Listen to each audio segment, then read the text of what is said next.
Could this be the biggest oil scandal? Officials, including Petroleum Principal Secretary Mohamed Liban, have been arrested. Or is this a carefully executed deal that went wrong? Because what you're about to hear is not just about fuel. It's about power, billions of shillings, and decisions made at the very top. And by the end of this, you'll have to decide for yourself. Was this incompetence or something much more deliberate? 3 top officials arrested, hundreds of millions recovered, then mysteriously disappear. A fuel shipment that should never have been allowed into the country, and a paper trail that leads straight into government offices. So the question is, how did we get here?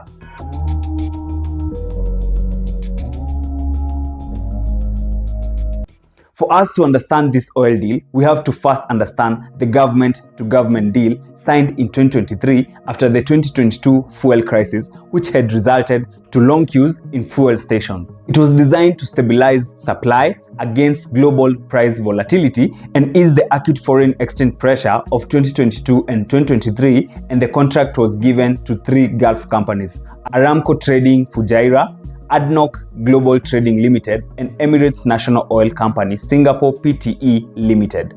By these companies being selected, it meant one thing: Kenya was moving away from allowing oil marketers to compete to bring fuel, but gave power to these 3 companies, something that the late Raila Odinga did not agree with. This deal has led to high cost of oil products sourced through the Northern Corridor transit route, that's Kenya route.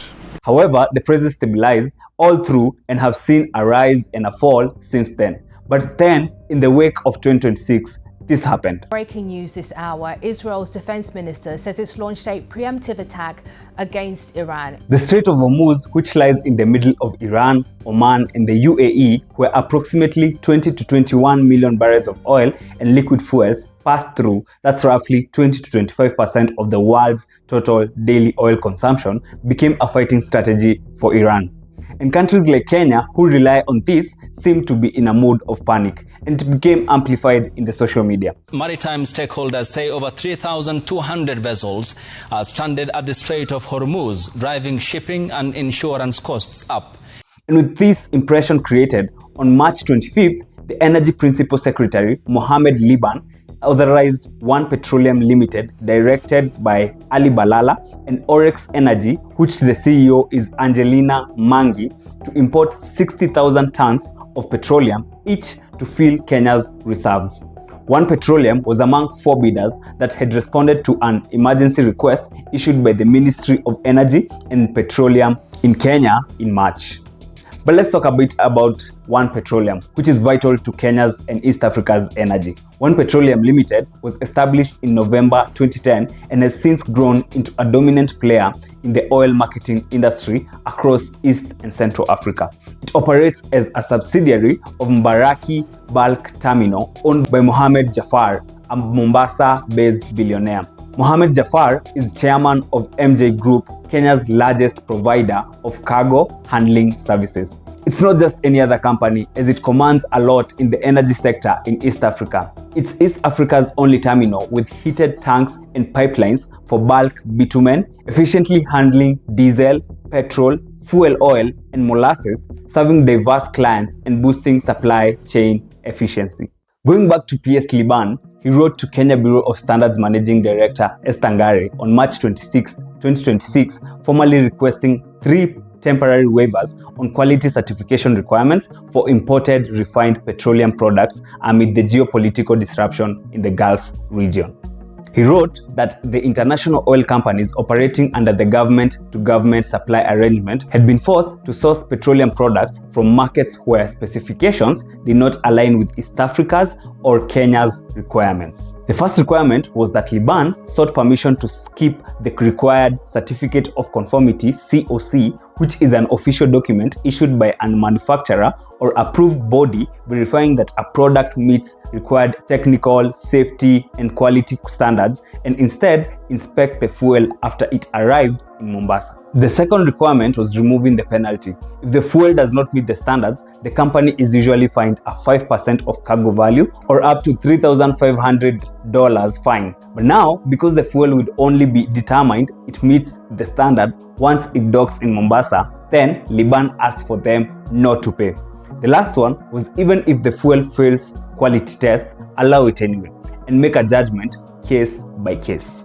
But why would he write such a letter? He knew that the fuel coming in did not meet the standards. In the email, he also copied into the conversation the Energy CS Opiyo Wandayi, Dr. Juma Mkwana, the PS for Industrialization, Daniel Kiptoo of EPRA, KRA Commissioner of Customs and Border Control, Dr. Lilian Nyawanda, Petroleum Commissioner Joseph Otieno, and Kenya Pipeline Company MD Joe Sang. But as this was happening, the MT Paloma, a crude oil tanker flying the Marshall Islands flag, reportedly docked in Mombasa between March 27th and March 29th, 2026. Look at the dates of when Liban wrote the letter and when the tanker is reported to have docked. Furthermore, the MT Paloma's first destination was not Mombasa. The tanker was heading to Angola. But it is alleged that PS Liban and Daniel Kiptoo, the Director General of EPRA, and KPC MD Joe Sang had procured the deal. As the ship docked, the Investment, Trade and Industry CS Lee Kenyan wrote directly to Cabinet Secretary Opiyo Wandayi purporting to act on behalf of KEBS and granting waivers that accountability advocates say no single cabinet secretary has the legal authority to issue unilaterally.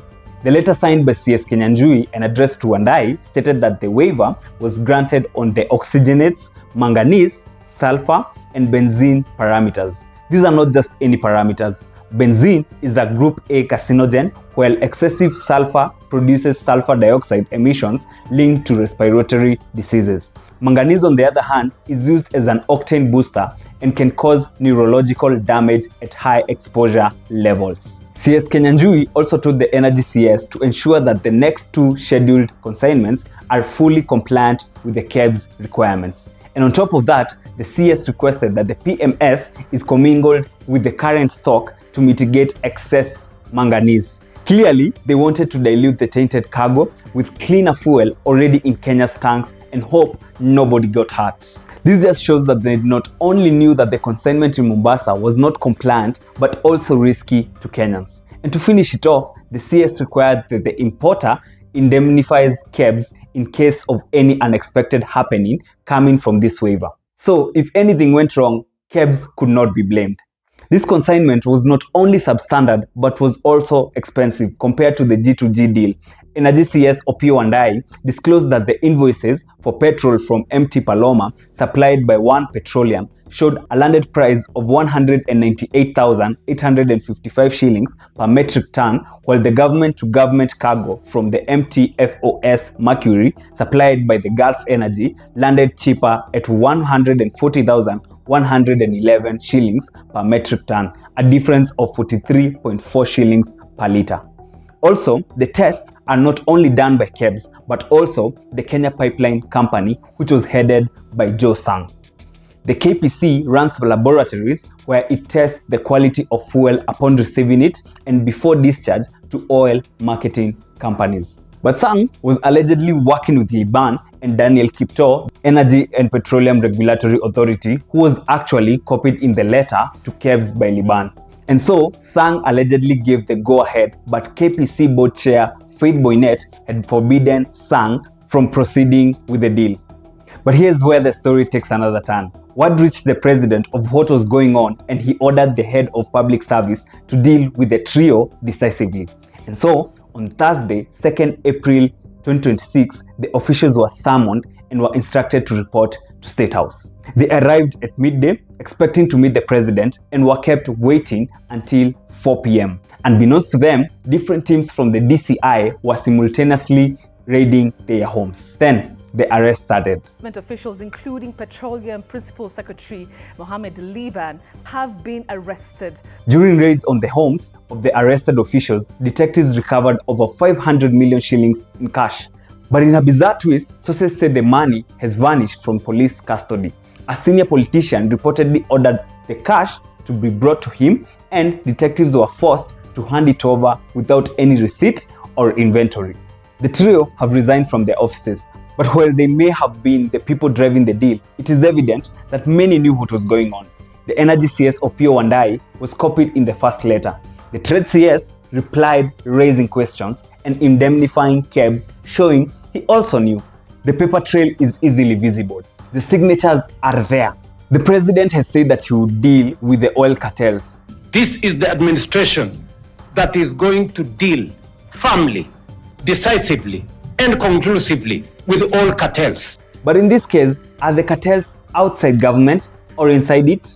The president has also been accused by the opposition led by former Deputy President Rigathi Gachagua that two of the companies operating the G2G program are owned by his allies, and this particular deal brought competition to him and he would lose his profit. Kwa sababu hao wafanyikazi wamefanya biashara nyume ya mkubwa yao na yeye amekasirika. Na yeye rais hajali, anasema hii mafuta hata ikipanda anapata faida. Investigations are still ongoing, and while some officials have already fallen, the full picture is far from complete. One Petroleum has been told to ensure the consignment does not enter the Kenyan market, while the trio were released on Monday, 6th of April from the police custody on police bail pending further investigation and subsequent arraignment. But beyond this arrest lies a much bigger question about how Kenya's fuel system is run and who really controls it. And until then, the truth remains unfinished. I'm Eric Mugo, and this is News Diary.